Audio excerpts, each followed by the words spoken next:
est-ce que le fait de dire que, donc l'isma, est-ce que le fait de dire que une partie, ou une majorité de musulmans reste dans le droit chemin, c'est-à-dire que s'il y a 8 savants sur 2 qui disent quelque chose, il faut suivre les 8 et pas les 2, là ça dépend. Ça dépend de quel domaine il s'agit, de quoi on parle. Par exemple, si on est dans l'aqida, donc l'aqida, on est censé ne pas diverger. Donc il n'y a pas 2 savants qui disent une chose et les 8 autres qui disent autre chose. Il y a 99% des savants qui disent quelque chose. S'il y a 1 ou 2% ou 10, même 10% de gens qui sortent de ce que la quasi-totalité des savants disent, à ce moment-là, le haqq il restera le même. Et donc c'est la quasi-totalité de l'Umma al-Islamiyya qui reste à suivre, et les autres, on les considère comme étant des gens qui ont dérivé, bien sûr, le long de l'histoire. D'accord? Pourquoi? Parce que dans l'Aqidah, normalement, il n'y a pas de divergence. Maintenant, dans le domaine de l'fiqh, de toute façon, cette question-là, elle va être étudiée avec beaucoup plus de détails dans les cours qui suivent, Inch'Allah. Mais là, je donne juste des éléments comme ça. Concernant le fiqh, c'est le côté pratique, si vous voulez, de Sharia al-Islamiyya. Alors, ce côté-là, il y a 2 choses. Il y a 2 axes. Il y a les grands axes sur lesquels tous les savants sont unanimement d'accord, comme par exemple, تقول بأن الخمر حرام. Le fait de la consommation des stupéfiants est haram. Tout le monde est d'accord sur ça. Tu ne trouveras pas quelqu'un qui viendra te dire un jour, non, la bière est halal. Et celui qui dit que la bière est halal, il s'est écarté. C'est clair qu'il s'est écarté de la quasi-totalité de l'Umma al-Islamiyya. Tu trouveras personne qui te dira que la graisse du porc, elle est licite. Ou que les os, la moelle est licite, on peut la consommer. Il n'y a que le lahm qui est haram. Ça, il y a unanimité, il y a une ijma' sur ça. Donc celui qui vient un jour nous sortir ce genre de choses, on saura tout de suite qu'il s'est écarté et qu'il est dans l'égarement. Maintenant, il y a un deuxième axe. Dans le fiqh, toujours on parle dans le fiqh, il y a un deuxième axe dans le fiqh où il n'y a pas le consensus sur certains points.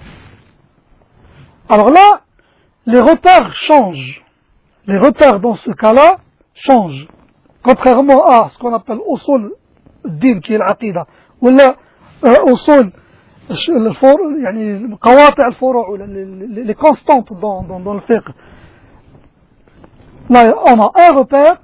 Maintenant, pour ce qui est de le fiqh, où la divergence est possible, où les textes veulent qu'il y ait divergence, à ce moment-là, le repère, il change. Ce n'est plus l'unanimité qu'il faut suivre. À ce moment-là, c'est autre chose.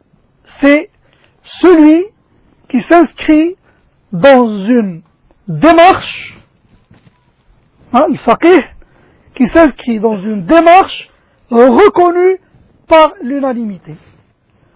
Il y a des démarches à suivre dans le fiqh, par exemple dans la lecture du Coran, dans la compréhension du Coran et dans le fait d'émettre des fatwas, d'extraire des lois, des textes. Il y a des démarches, il y a des règles sur lesquelles pratiquement tout le monde est unanime. À ce moment-là, le repère, c'est est-ce que celui qui émet le fatwa, il est dans ses repères, est-ce qu'il est dans ses règles ou pas? S'il est dans ses règles, même s'il y a divergence, le problème est résolu parce que tant qu'il suit ces démarches-là, même s'il diverge avec les autres, on peut dire qu'il n'est pas quand même dans l'égarement. Même s'il y a par exemple 10% qui disent quelque chose et 90% disent autre chose, tout le monde est dans le droit chemin. Maintenant, si celui qui émet le fatwa ou qui prétend émettre le fatwa n'est pas dans la démarche reconnue par tout le monde, qu'il diverge ou qu'il ne diverge pas avec les autres, on est contraint de dire que celui-là, il est dans l'égarement, même s'il est d'accord avec les autres. Voyez un peu comment on analyse les choses. C'est-à-dire selon ces critères-là, c'est Pardon? les critères n'est-ce pas Non, pas seulement le makan ou le zaman. Les règles. Les règles pour comprendre un texte. C'est pas forcément le makan, c'est pas forcément le zaman. Il y a des règles qui ont été placées, qui ont été mises en place par Sahaba déjà. Autant de Sahaba, autant de Khulafa al-Rashidin, qui ont été repris par le Tabi'in, qui ont été repris par l'Aïmma al-Mujtahidin.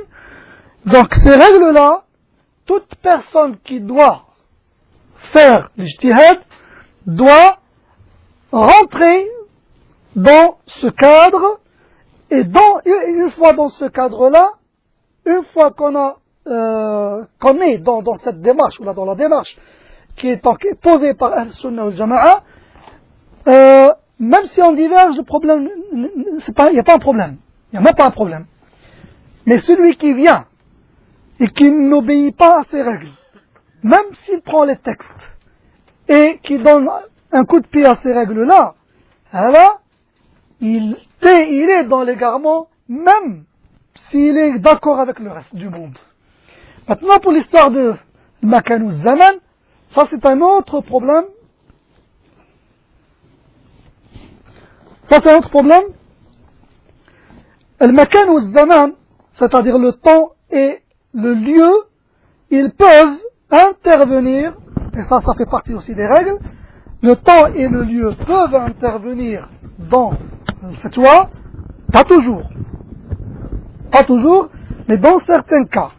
Parce que dans le fiqh, donc ça c'est des études de usul fiqh, etc. Donc c'est des études qui sont un peu spécifiques dans un autre domaine autre que l'aqidah. Mais bon, c'est bon si on en parle, parce que ça fait partie des choses essentielles. Il y a un certain nombre de choses que Sharia a tranché quant à le hukm qu'il faut émettre, ou quant à le fatwa qu'il faut émettre sur un certain nombre de questions, indépendamment du temps, indépendamment du lieu, indépendamment de la situation dans laquelle on se trouve. Mais il y a un certain nombre de questions aussi qui sont liées, et c'est Shara qui l'a voulu, c'est l'Islam qui l'a voulu, qui sont liées à l'état dans lequel vit une société, en tenant compte du temps et en tenant compte du lieu. C'est dans ces questions spécifiques que le fatwa risque de changer quand on change de temps, quand on change de lieu. Donc le fait de changer le temps et changer le lieu, ce n'est pas quelque chose d'absolu. C'est relatif à un certain nombre de questions, à un certain nombre de problèmes que Sharia al-Islamiyya, que le Coran lui-même a lié avec ce qu'on appelle l'urf. L'urf, donc c'est ce que vit la société, qui peuvent changer d'une société à une autre. Mais ça c'est un point spécifique qu'il faut donc mettre en évidence pour celui qui émet le fatwa, il doit savoir toutes ces choses-là. Je ne sais pas si je réponds un petit peu à ça. Donc le temps et le lieu, c'est effectivement important, mais pas dans l'absolu, dans certaines questions bien sûr.